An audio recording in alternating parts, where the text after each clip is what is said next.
National High School. Pinanday niya ang Bachelor of Science in Electrical Engineering sa University of Batangas. At ngayon, isa na siyang Registered Electrical Engineer at Registered Master Electrician. Ngunit higit pa sa kanyang mga titulo, siya ay isang taong hinubog ng determinasyon at pagsusumikap. Mula pa noong siya ay mag-aaral, ipinakita na niya ang kanyang kahusayan, hindi lamang sa akademya, kundi pati sa larangan ng chess, kung saan siya ay naging atleta, leader, at kampiyon. Sa bawat laban, dala niya ang disiplina, talino at tapang, mga katangiang nagdala sa kanya kung saan siya naroroon ngayon. Hindi naging madali ang kanyang paglalakbay. Matapos makapasa sa board examination, siya ay nagsimula bilang project engineer. Ngunit pinili niyang sundin ang kanyang mas malalim na adhikain, ang magturo, magbahagi ng kaalaman, at humubog ng mga susunod na henerasyon.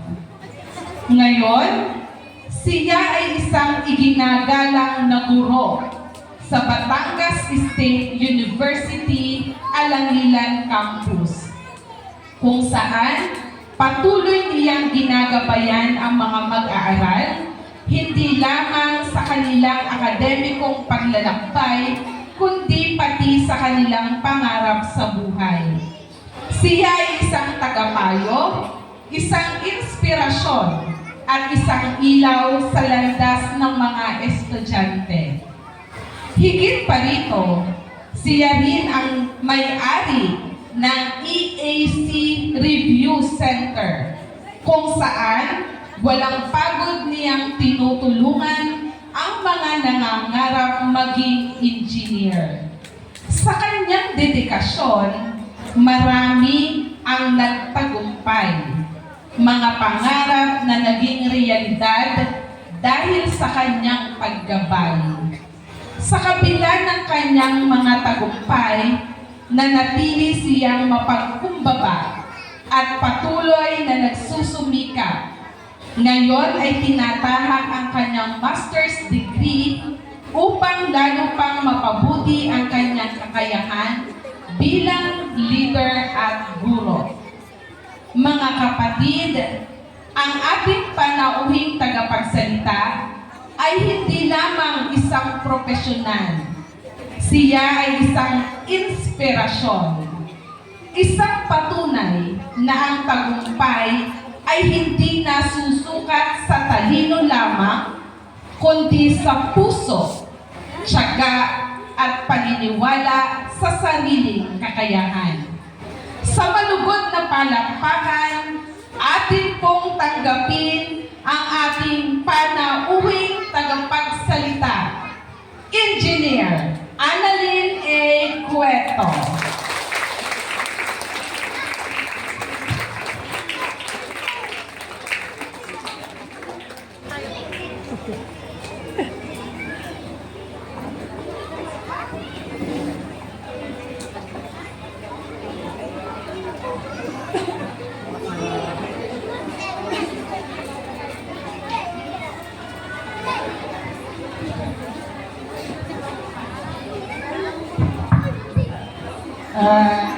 Isang mapagpala at magandang umaga po sa ating lahat. Maraming po salamat sa pagpapakilala sa akin, ma'am. Binabati ko po muli na isang magandang umaga ang ating punong guro at lahat ng mga guro dito sa Pinamukhan Elementary School. Ganun din po ang mga konsehal na nandito at kay Pangulong ganito po. Sa lahat po ng mga magulang, opisyalis ng barangay, isang magandang umaga po sa inyong lahat. Ganun din po sa ating mga kabarangay sa Pinamukhan. Sa lahat po ng nandirito, napakinggan niyo po bilang bahagi ng aking pagkatao ang naging achievements ko sa buhay. Lahat po ito ay posible dahil sa kabutihan at tawa ng Diyos. Dahil recognition day po ngayon, i-recognize po muna natin ang Panginoon bilang siyang naghandog ng lahat ng biyaya sa atin at sa ating pamilya.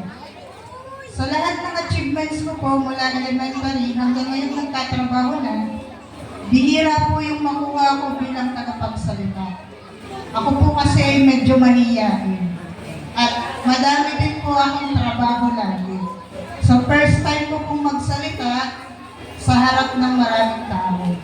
Bagamat ako po ay nagtuturo sa kolehiyo bilang isang engineer, kinakabahan pa rin po akong magsalita ngayon. Tunay po yan. At salamat po sa pagpili sa akin bilang speaker para sa araw na ito. Hindi ko rin po mawari kung dahil po sa achievements kaya ako napili o dahil sa aking mga napagdaanan na sa buhay. So kung ang pagpili po ng pagiging speaker ay dahil sa mga naipundan na o pagiging successful, manifesting pa lang po tayo dyan. Bago po ako makarating dito, kasama ko po ang inay at tatay, sa tricycle lang po kami sakay. So sa tricycle, sabi ko na lang po, sa susunod na imbitahan niyo po ako, baka po nakakotse na ako. Okay po. So, bakit po nasabi ko yun? Kasi ang una pong aral is the power of manifestation. The power of manifestation na nagsasabi, lahat ng gustuin mo ay matutupad. I-manifest mo lang ang gusto mong mangyari in a positive and good way. With your hard work, matutupad lahat yan. Sa lahat po ng mag-aaral, you have a brighter future, unlimited opportunities ahead, and congratulations din po sa inyong lahat. Mula po sa mga guro na masisipag, na dedicated magtrabaho dito, ako po'y nagpapasalamat at patuloy niyo pong ginagabayan ng ating mga estudyante. Sa tunay po ay napakahirap magturo dahil ako po'y teacher din. So, mahirap pong turuan ang mga bata, lalo na kung sila ay hindi pa ganun ka-matured mag-isip, lalo na po sa college. Pero saludo po ako sa mga teacher at wala po kayong sawa na sa paglubog sa kanilang mga angking talika. So, congratulations din po sa lahat ng mga magulang na patuloy sa pagsuporta sa kanilang mga anak na nakapagtapos at matustusan ang kanilang pag-aaral. At sa lahat po ng breadwinner dito, katulong ng mga magulang sa pagpapaaral ng kanilang mga anak o kanilang mga tito at tita. Sa mga kabataan, shout out po sa inyo. So sana po ay hindi ang tanong lang ay, ma, anong ulam? So dapat po tayo mga kabataan ay marunong magsikap sa buhay. So congratulations po, may medal man o wala, saludo po ako sa inyong pagiging masikap. And sa lahat po ng aking napagdaanan, gusto ko lang din pong i-recognize sa karangalang ito ang aking mga magulang. So, kalakip ng natanggap niyang award at recognition, huwag niyo pong kakalimutan magpasalamat palagi sa Diyos at sa inyong mga magulang. So, unang-una po sa lahat, gusto ko po sanang bigyan ng isang masigabong palakpakan ang inay at itay.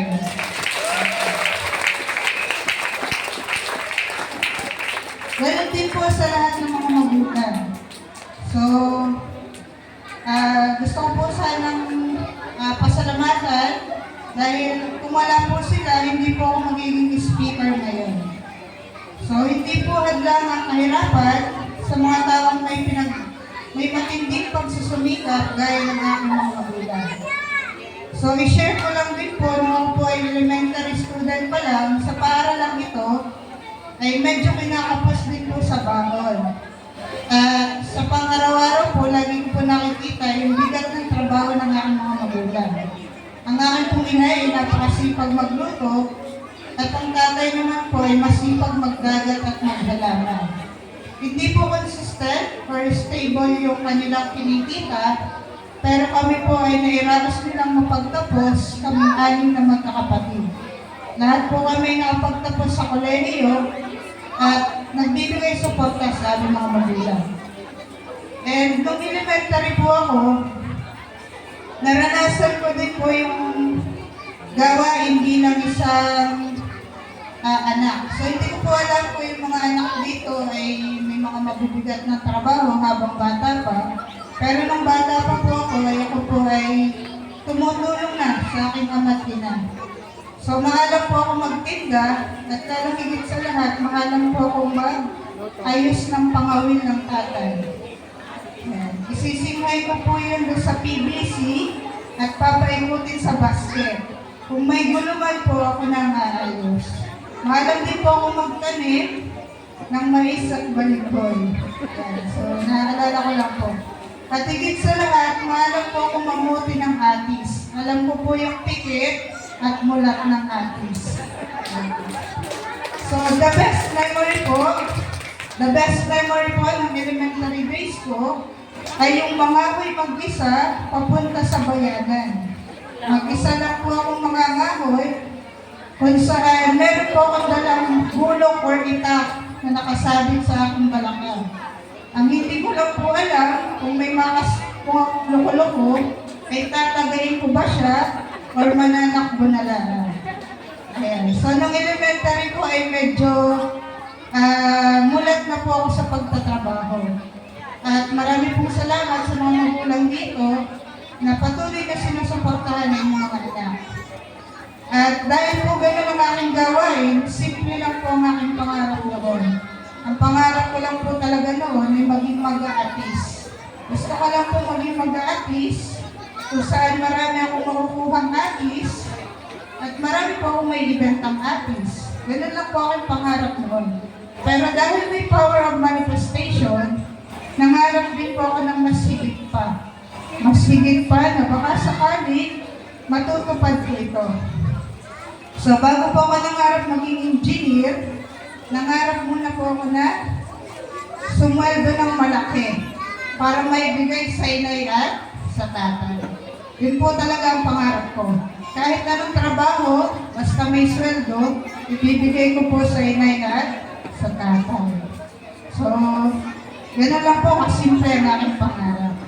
At dahil nangarap po ako maging engineer, sa awa naman po ng Diyos, kahit mahirap, kaya ako po ay nakatapos. So, there is a power in manifestation. Sa mga bata pa kayo ngayon, i-manifest nilang lahat ng inyong pangarap. Maaaring gusto nyong maging isang engineer, isang doktor, isang teacher, o kahit isang mag-aatis. Walang masama sa simple o mabigat na pangarap. Ang mahalaga, sa lahat ng pangarap nyo, isasama nyo yung mga magulang.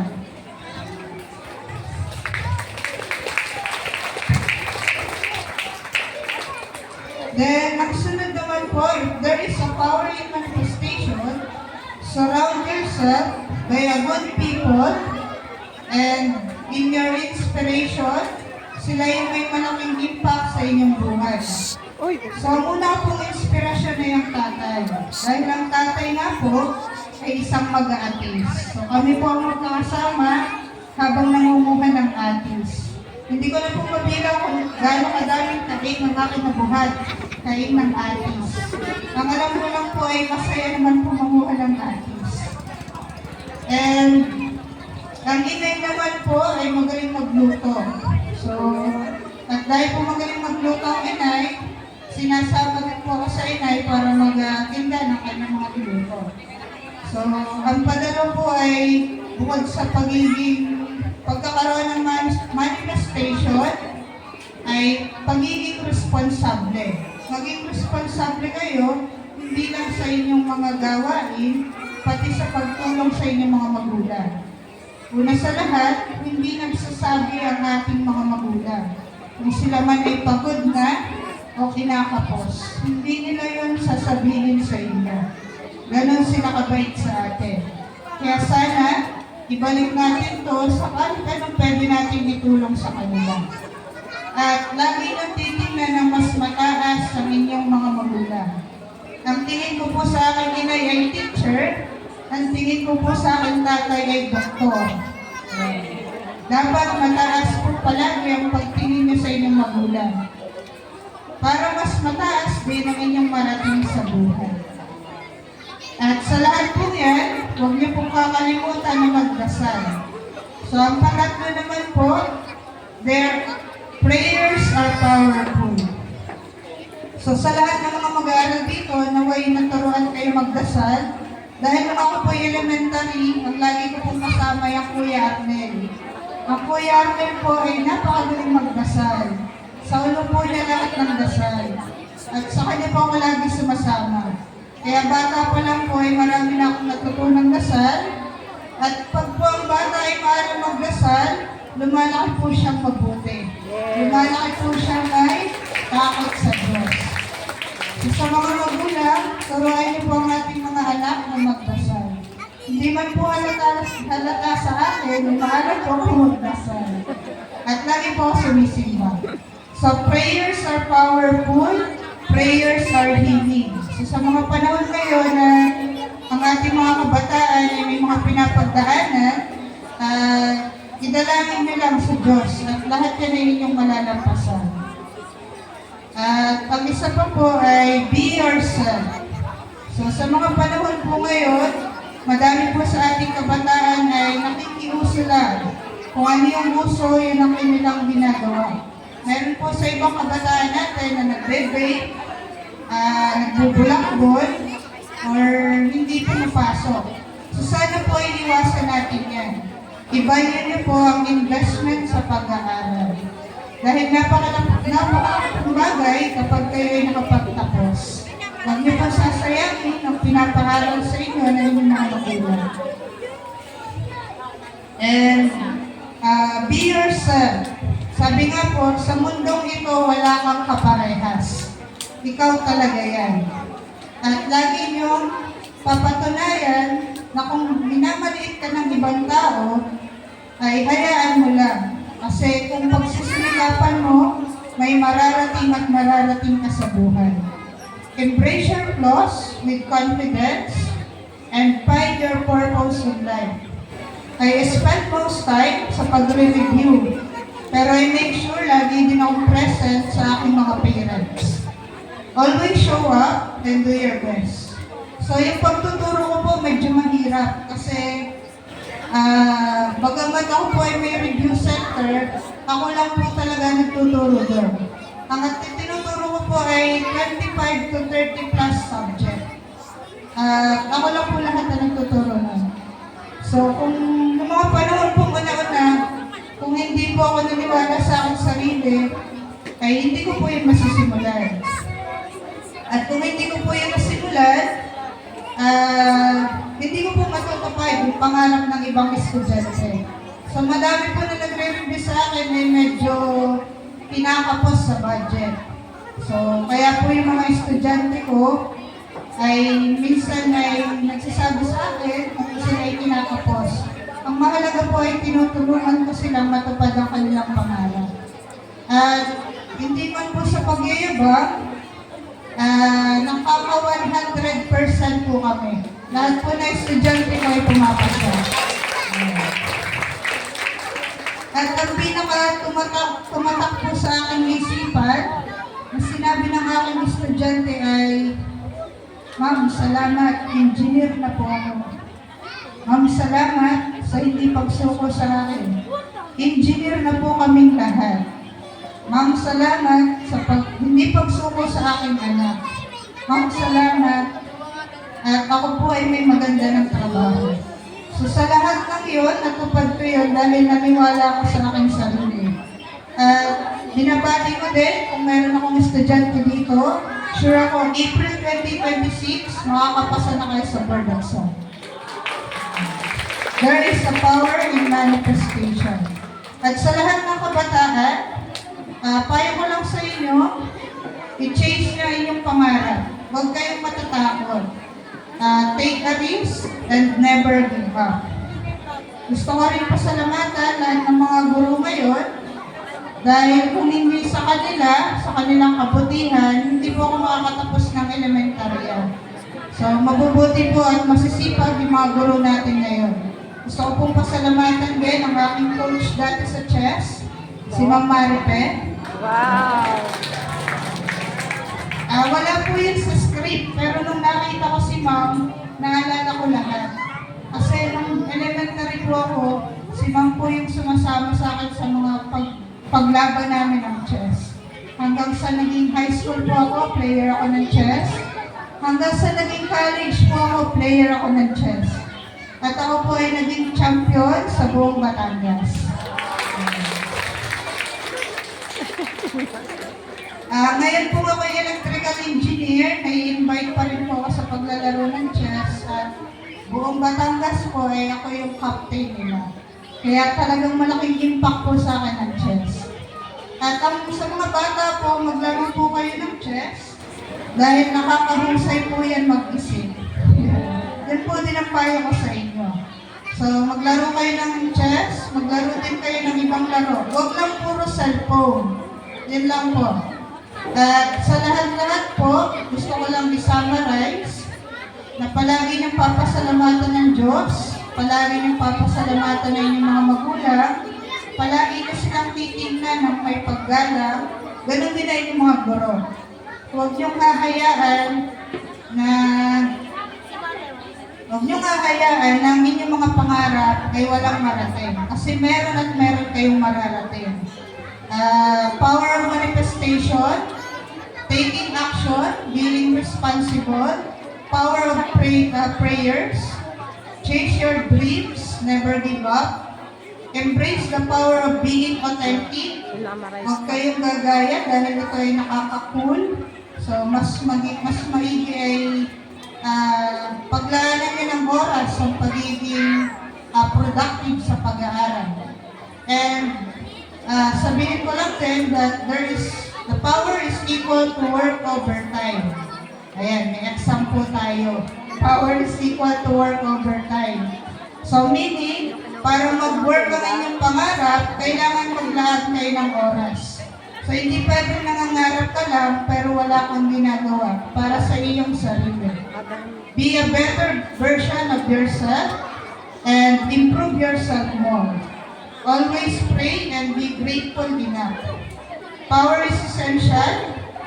Kagaya po ngayon, sabi po ay nauubos na ang gas, nauubos na ang kuryente, at higit sa lahat ay baka po magkaroon ng problema. So pag walang power, may problema. Kaya kailangan niyo yung power. Powerful mindset and powerful body and soul.